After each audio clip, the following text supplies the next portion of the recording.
Hello दोस्तों, मैं आपका इंजीनियर अवनीश सिंह अपने यूट्यूब चैनल पर आपका स्वागत करता हूं। जैसा कि आप लोग की कुछ क्वेरीज थी कि हम कहाँ हैं।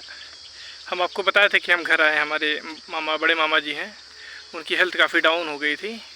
अभी भी तो अस्पताल में एडमिट है, तो मैं वहीं था। अभी जस्ट मान के चलिए 1 घंटा हुआ अपने घर पर आया हूँ।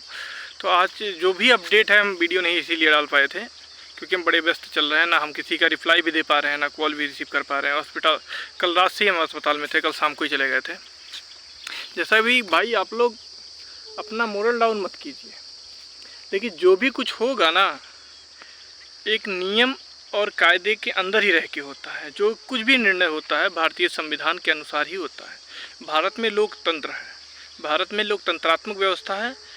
यहाँ पे जो कुछ भी होगा संविधान के दायरे में ही होगा। जो लोग आप लोग डर रहे हैं कि कुछ ऐसा हो जाएगा, वैसा कुछ भी नहीं होगा। यहाँ पे देखिए, जो भी सत्य है जीत उसी की होगी। जिसके पास सत्य होगा जीत उसी की होगी।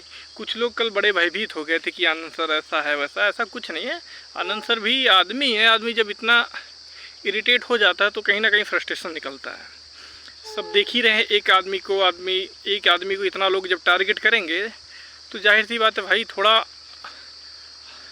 आदमी के अंदर ना हरासमेंट आ ही जाता है। क्या कर सकते हैं, वो बात है। लेकिन फिर भी आनंद सर अकेले सब पे भारी हैं। कुछ भी हो, देखिए जो हेड ऑपरेटर की भर्ती है ना, ये कंप्लीट होगी, नियमावली विज्ञापन के आधार पर ही कंप्लीट होगी। क्योंकि जो भी कोई भर्तियां होती है ना, नियमावली विज्ञापन के आधार पर ही कंप्लीट कराई जाती हैं। फिर चाहे वो कुछ भी हो, किसी के कहने या ना कहने मात्र से अगर किसी को यदि कोई बोल दे कि आपके कहने या ना कहने से सब कुछ होने लगे, तो भाई सुप्रीम कोर्ट, हाई कोर्ट ये क्यों है? ये आप ही खुद ही डिसीजन ना ले लेंगे, फिर वहाँ जाने की क्या ज़रूरत रह जाएगी। इसीलिए भाई न्यायालय बनाए गए हैं, उच्च न्यायालय बनाया गया है, सर्वोच्च न्यायालय बनाया गया है। उसकी स्टेटमेंट को अभिलेख माना गया है। क्यों माना गया है? इसी के आधार पर सब बातें होती है। जो भी आप लोग डीमोटिवेट हो रहे हो, ऐसा कुछ है नहीं। अभी भी जितने भी बच्चे हैं सब साथ आइए। यदि देखिए बात ऐसा है, अभी भी किसी को आप अकेला छोड़ दीजिए तो डीमोटिवेट हो जाएगा। यदि आप लोग अभी भी साथ नहीं आए तो दिक्कत हो सकती है। आपको उदाहरण के लिए, संगठन जहाँ भी होता है, संगठन में हमेशा शक्ति होती है। यदि कोई संगठित नहीं है ना, तो उसका फ़ायदा लाभ दूसरे व्यक्ति उठा ले जाएंगे। यदि आप लोग अपना मोरल डाउन करेंगे तो जाहिर सी है फ़ायदा विपक्षी उठाएंगे। यहाँ जाहिर से मेन मुद्दा ये है कि सहयोग राशि। कुछ लोग सहयोग नहीं कर रहे हैं।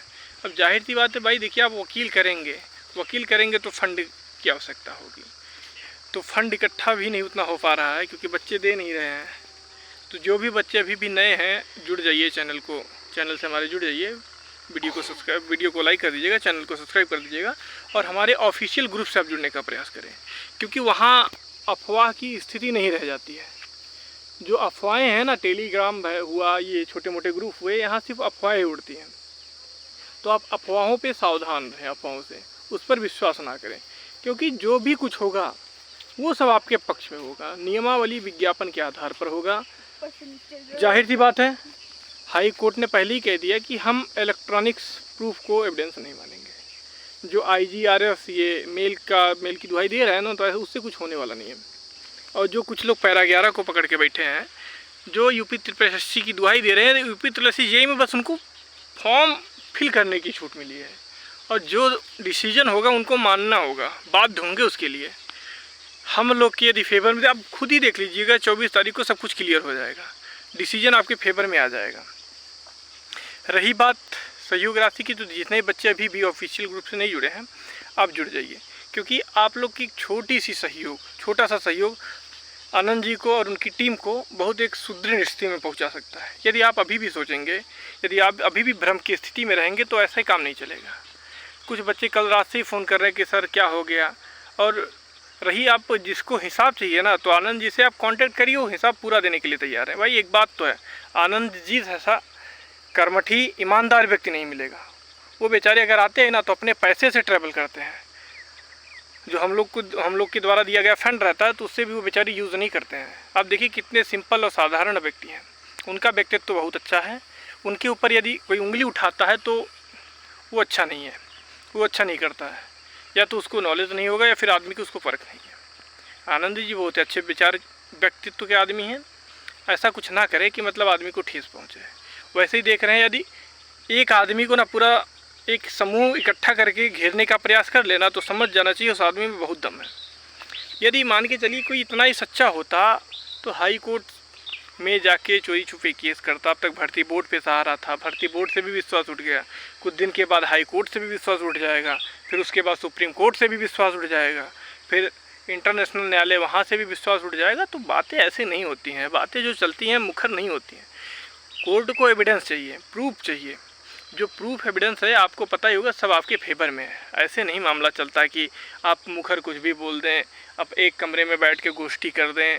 और जो बोलते हैं भाई कि आप 21 को अलाउ 2021 में अलाउ किए थे, यदि आप 2021 में अलाउ हुए होते भाई, विज्ञापन 22 में आया है, वहाँ डिप्लोमा के बगल में ऑब्लिक लगाकर बीटेक लिखने में भर्ती बोर्ड को क्या ही जा रहा था, क्योंकि उनको पता था कि मतलब ये वैकेंसीज केवल डिप्लोमा की ही हैं। और रही बात नियमावली 2000 जो 15 की, उसमें संशोधन अब नहीं होगा। जो संशोधन होता रहता है वो फॉर्म फिल होने के पहले या जब विज्ञापन आता है उसके पहले ही संशोधन कर दिया जाता है। तो अब संशोधन का भी कोई चांस नहीं है। रही बात प्रूफ की, तो आप देख ही रहे हैं प्रूफ हमने आपको एक वीडियो में पहले ही दिखा दिया था। और जो बोलते हैं कि भाई बीटेक डिप्लोमा के नेक्स्ट लेवल है या फिर उसके समकक्ष है, तो भाई सुप्रीम कोर्ट का जजमेंट हमने आपको दिखाई दिया था। और रही बात जो लेटर एंट्री करके बीटेक में जाते हैं, तो भाई ITI करके भी डिप्लोमा किया जाता है। ITI करके आप 12th करके भी आप लेटर एंट्री ले सकते हैं। तो उसमें क्या आपको समकक्ष मान लिया जाए, ITI को डिप्लोमा के समकक्ष मान लिया जाए? यदि आप ITI करके जाते हैं तो आपको सेकेंड ईयर में एडमिशन दिया जाता है डिप्लोमा में। यदि ऐसा हो तो ITI के समकक्ष डिप्लोमा और डिप्लोमा के समकक्ष बीटेक, यानी कि अगर तीनों इक्वलेंसी में आप ले, ITI बराबर diploma, diploma is equal to BTech, यानी कि ITI is semi equal to BTech. मामला बात समझिए, ITI यदि आप लेटर एंट्री की बात करते हैं, ITI is equal to diploma, diploma is also is equal to BTech, then ITI is also equal to BTech. तो आपको ये भी कहना चाहिए ITI बीटेक के समकक्ष है। नहीं हुआ क्या? जब ITI से आप डिप्लोमा से बीटेक में जा सकते हैं तो ITI से आप बीटेक भी कर सकते हैं। तो जाहिर सी बात है, जब तीनों समकक्षता की बात करेंगे, क्योंकि कोर्स सेम ही लगभग मान लीजिए, जब आप मान ही चले तो ये भी मान लीजिए कोर्स सेम है, तो ITI को भी भाई बीटेक के समकक्ष करिए। बात तो मुद्दे की है। यदि आप लेटर एंट्री की बहस करते हैं तो ITI भी आप बीटेक के समकक्ष कर दीजिए। ITI भी बीटेक ITI का नेक्स्ट लेवल है, डबल नेक्स्ट लेवल है। आप ये तो नहीं बोलेंगे। देखिए बात मुखर नहीं होते हैं। ये भी बात आप देखिएगा हाई कोर्ट में उठेगा। यदि यही बात रहेगी तो ITI भी डिप्लोमा के इक्विवेलेंट है और डिप्लोमा बीटेक के इक्विवेलेंट रहेगा तो ITI भी बीटेक के इक्विवेलेंट हो जाएगा। ऐसे बातें नहीं चलती हैं। यदि ऐसा कुछ रहे तो मामला सुप्रीम कोर्ट हाई कोर्ट कहीं ना जाए, कोर्ट वोट वगैरह सब बंद हो जाए। जो भी बातें होंगी एक नियम कानून सबके दायरे में रखी जाती है। यदि आपको बहस करना है, जो ये लोग एक बिंदु को 11 को आधार मानकर कर रहे हैं कि गोष्ठी हुई थी, गोष्ठी ने हमको राज्य सरकार ने अलाउ किया, भाई आपको कहाँ अलाउ किया था?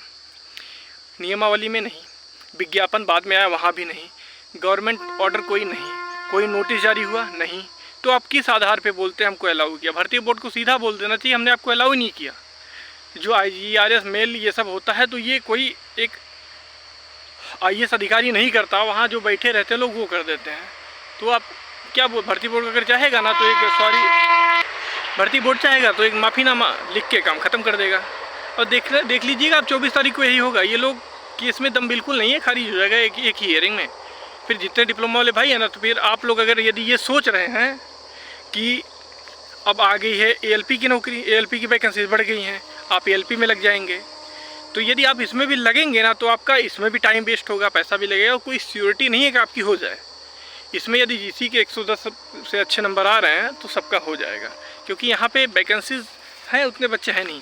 अब आप यहाँ पे देखेंगे ना RRB JEE जो आ रही है, LPR वैकेंसीज तो हैं, लेकिन देख लीजिएगा ना कंपटीशन बहुत हाई हो जाएगा। जो बच्चे 2018 के बाद से आई नहीं, 18 से तैयारी कर रहे हैं, आप अपना लेवल उनका लेवल एक बार मैच कर लीजिएगा, आप खुद ही समझ जाएंगे मामला क्या चल रहा है। यदि आप लोग ये सोच रहे हैं कि अब इसको छोड़िए, RRB JEE की आ रही, LP की आ गई 18,000, इसमें इतना हुआ तो इसमें कर ही लेंगे, तो अगर यहाँ आपका नहीं हुआ तो वहाँ भी नहीं होगा।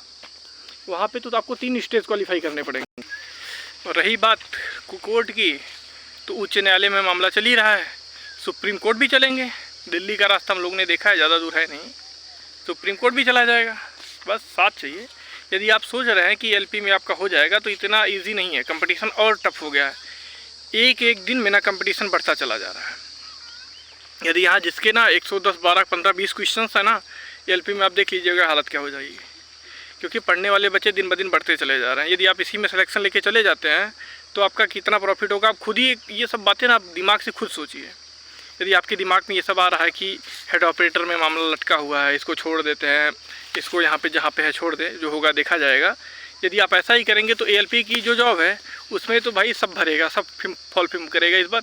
उसके बाद कट ऑफ देखिएगा कितना हाई जाएगा। क्योंकि हमको लग रहा है ना इस बार जो अब तक की वैकेंसी है ना, सबसे टफेस्ट कट ऑफ इसी बात जाएगी एलपी की। तो भाई हमारा सजेशन है सब लोग साथ रहिए। जितना भी सब कुछ हुआ है आप इस समय तो छोड़ के नहीं जा सकते हैं। यदि आप ऐसा छोड़ देंगे ना तो सब कुछ जो है ना किया किराए पे सब पानी फिर जाएगा। 24 को हियरिंग आप देख लीजिएगा, सब कुछ आपके पक्ष में ही आएगा।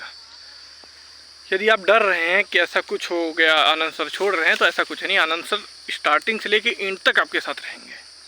हमने बात किया तो आनंद सर ऐसा कुछ नहीं है, बस थोड़ा आदमी फ्रस्ट्रेट हो जाता है तो ऐसे बोल दिए होंगे। आज डिबेट में देख ही रहे थे, डिबेट देखा ही होगा तो कुछ कहने की ज़रूरत है नहीं। तो जितने भी भाई अभी भी हमारे चैनल से नहीं जुड़े हैं, आप चैनल को सब्सक्राइब कर लीजिएगा, क्योंकि जो भी जानकारी होगी हम यहाँ से प्रोवाइड कराते रहेंगे। और आज फिर हम हॉस्पिटल में ही रहेंगे। अभी शाम को निकलेंगे खाना वाना पी के, खाना वाना पी के निकलेंगे, फिर संभवतः कल ही आ जाएंगे। तो जो अपडेट है हमारे पास आ नहीं पाता, क्योंकि वहाँ पे मोबाइल चलाना उतना अलाउ नहीं रहता है। फिर भी हम बाहर जाके देख लेते हैं क्या मामला चल रहा है। तो थोड़ा इस समय हम एक्टिव नहीं रह पा रहे हैं, तो उसके लिए हमें थोड़ा खेद है। और जिन भाइयों बहनों का हम मैसेज नहीं रीड कर पा रहे हैं या कॉल नहीं रिसीव कर पा रहे हैं, उसके लिए भी हमें खेद है। जल्दी ही मामला सुचारू रूप से चालू हो जाएगा। जब हमारे मामा जी ठीक हो जाएंगे फिर सब कुछ सही ढंग से चलेगा। तो बस आज के लिए इतना रखते हैं। धन्यवाद। कोई भी बालक जितने भी है, कोई डिमोटिवेट नहीं होगा। आप बढ़ चढ़ के भाग लीजिए। एक दिन का समय और है, कल परसों में हम लोग वकील हायर कर लेंगे। फिर 24 तारीख को जो जोरदार बहस किया जाएगा, आप लोग को रिजल्ट उसी समय दिखने को मिल जाएगा। क्योंकि हम लोग का काम है, किसी को मूर्ख नहीं बना रहे हैं, क्योंकि आप खुद समझदार हैं। आप मूर्ख बनना ना बनना आपके हाथ में है। जो बच्चा पैसा दे रहा है, चाहे बीटेक वाला हो भाई, चाहे डिप्लोमा वाला भाई, आप पैसा दीजिए तो आप सोच समझ के दीजिए। आप देखिए किसका पक्ष तक ज़्यादा मजबूत है। एक पॉइंट पे मुकदमा नहीं लड़ा जाता भाई, एक पॉइंट से कुछ नहीं होता।